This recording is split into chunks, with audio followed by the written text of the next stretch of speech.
Halo, selamat malam. Kami dari kelompok 3. Pada malam hari ini kami akan mempresentasikan komponen React Native dan implementasinya dalam program yang kami buat. Nah, sebelum itu saya akan memperkenalkan anggota kelompok saya.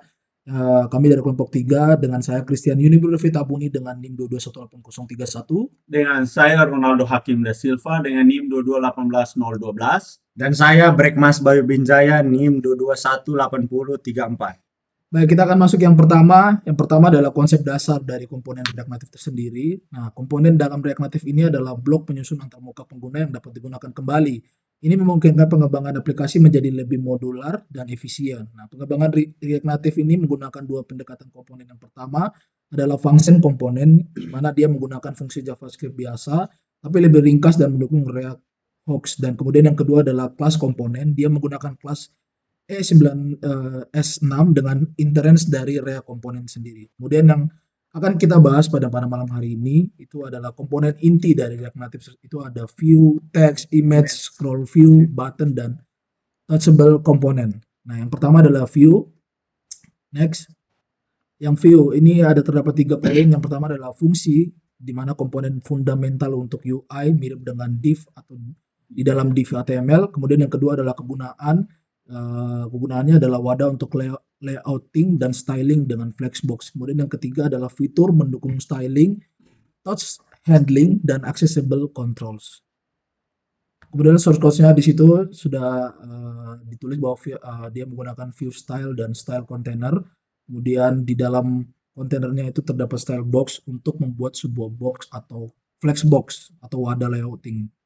Nah, kemudian yang kedua adalah teks. Yang pertama di sini adalah fungsinya dia menampilkan teks di aplikasi. Kemudian yang kedua dia kegunaannya adalah untuk membuat konten teks yang dimana dia harus berada dalam komponen teks. Kemudian yang ketiga fiturnya mendukung styling, nestling, dan event handling. Source code-nya bisa dilihat text style, kemudian di dalam text style itu terdapat kurung style text. Jadi di mana setelah itu hello world itu adalah komponen teks yang bisa kita isi di dalamnya.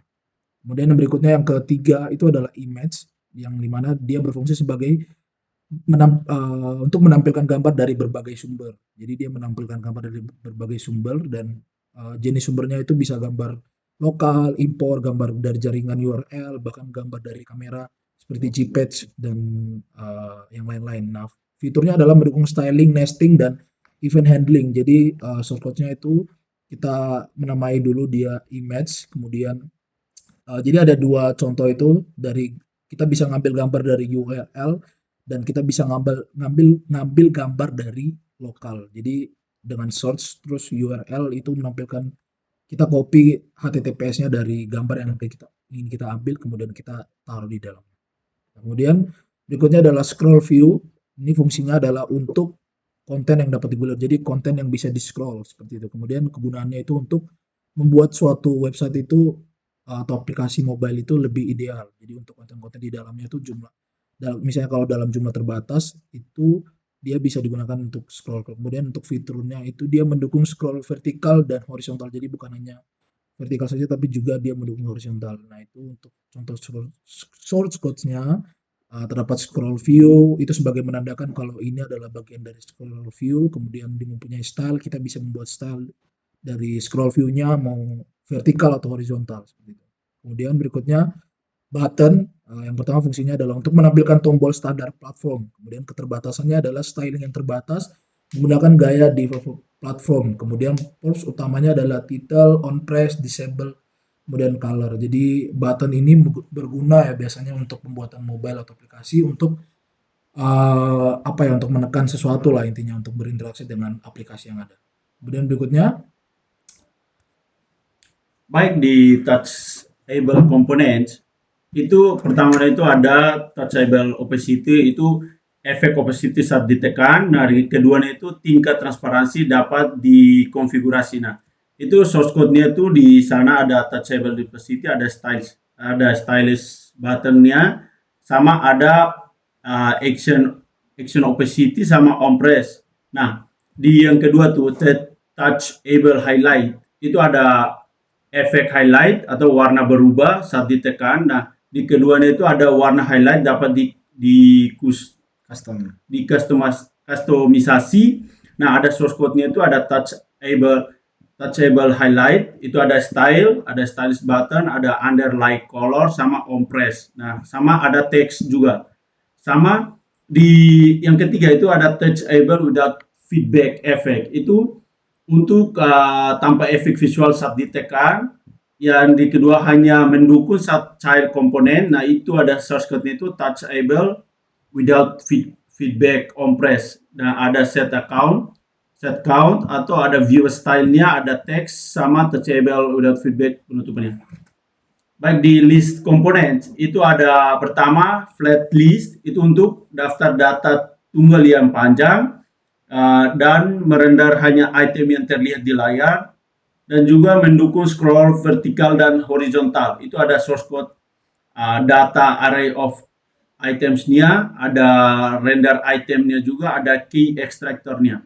Nah, di kedua section list itu untuk daftar data dengan pengelompokan sama mendukung header dan footer untuk setiap bagian. Nah, itu ada source code berikut di bawahnya.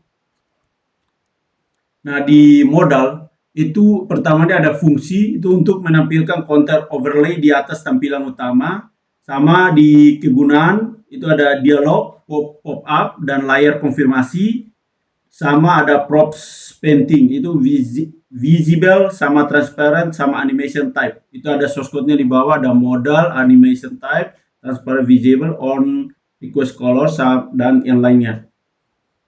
Nah, di Presable itu ada fungsi komponen modern untuk interaksi sentuhan, sama keunggulan itu lebih fleksibel daripada touchable komponen. Nah, di fiturnya itu deteksi berbagai status sentuhan dan customisasi style dinamis. Ada source code-nya di bawahnya itu ada Presable, ada on press, ada on press in, ada on press out, sama on lock press. Ada stylenya juga.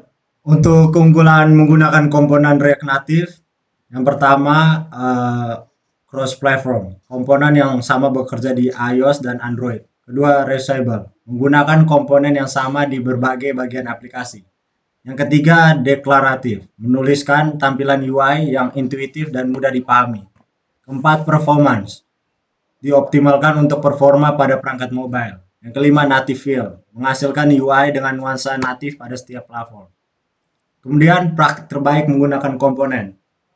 Yang pertama, modularitas, buat komponen kecil yang dapat digunakan kembali. Yang kedua, pemisahan concern, pisahkan logika dan tampilan UI. Ketiga, konsistensi, gunakan style guide yang konsisten. Yang keempat, aksesibilitas, pastikan komponen dapat diakses oleh semua pengguna. Yang kelima, performa, pilih komponen yang tepat untuk kasus pengguna. Kemudian teknik customize komponen. Yang pertama ada style props, kustomisasi menampilkan dengan style sheet. Yang kedua, komposisi, gabungan komponen untuk membuat komponen kompleks. Yang ketiga, higher order komponen, tingkatan fungsi komponen yang ada. Yang keempat, render props, berbagai logika antara komponen. Untuk penjelasan seperti itu, kemudian kita akan menjelaskan mengenai implementasinya. Untuk implementasi sendiri, pertama dari view sendiri. Jadi yang paling fundamental digunakan untuk membuat user interface. Kita copy shortcut-nya. Untuk hasil dari view-nya sendiri seperti ini. Jadi ada kontainer. Kita definisikan dulu di bagian view, di kontainer, style box. Style box ini yang kotak. Jadi nanti di style sheet-nya diletakkan di tengah. Dan untuk warna sendiri ini warna biru. Kemudian black tuh sebagai dia punya bagian bordernya, bagian belakangnya. Ini ada nih bordernya, tidak kelihatan. Itu untuk bagian view. Kemudian kita di bagian komponen yang kedua yaitu text. Kita copy bagian text. Kemudian text, di text seperti ini untuk komponennya. Jadi kita definisikan bagian style text, kemudian hello. Jadi nanti muncul bagian hello-nya dengan ada kontainernya di tengah, background warna putih, white, kita definisikan tadi. Kemudian untuk text warna fontnya warna biru. Seperti itu untuk komponen text. Kemudian di bagian image Untuk image sendiri ini, jadi kita definisi, kita panggil style image-nya, kemudian kita ini ambil gambarnya dari internet.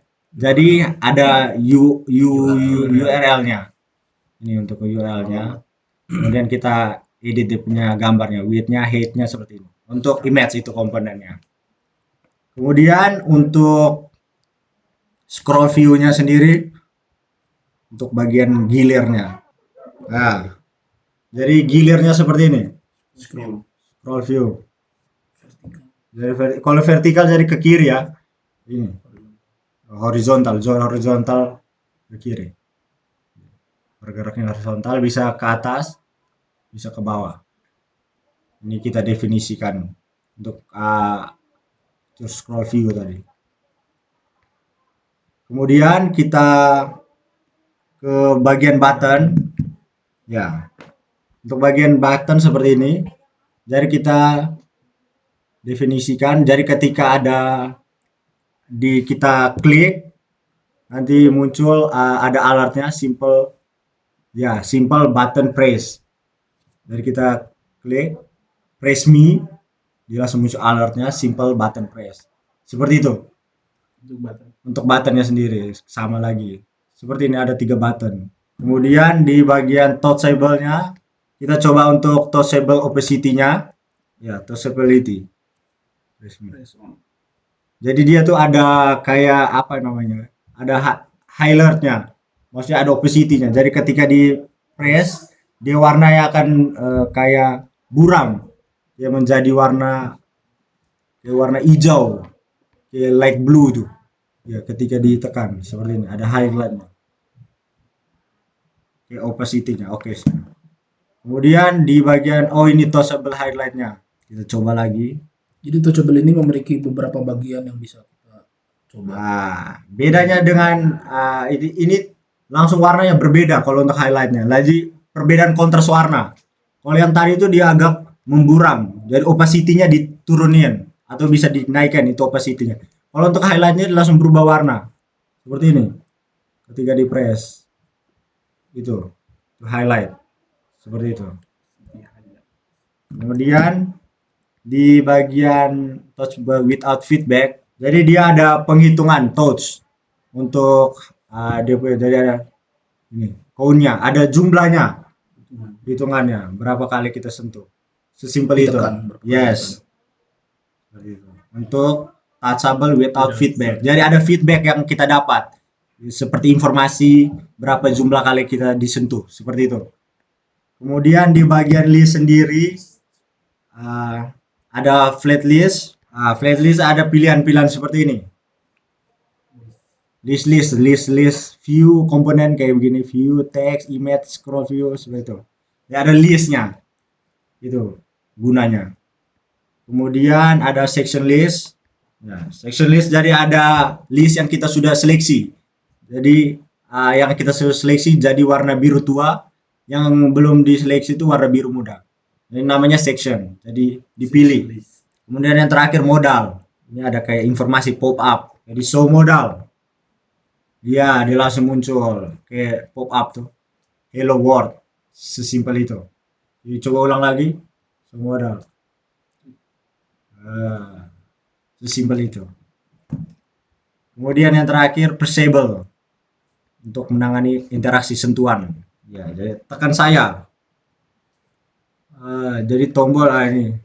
Jadi ketika dia ini lebih ke mengidentifikasi apakah tombol sudah ditekan atau tidak. Jadi kalau ketika ditekan ada kayak tombol ditahan lama seperti itu. Kalau contoh dilepas, tombol dilepas. Atau kita mulai tekan ada tulisan tombol mulai ditekan. Kayak seperti notifikasi. Itu gunanya. Tapi terkait dengan sentuhan. Seperti itu. Gunanya untuk mengidentifikasi sentuhan. Oke, sekian dari kami untuk pengimplementasian komponen. Saya Bayu. Saya Christian. Saya Ronaldo. Terima kasih. Sekian presentasi kami.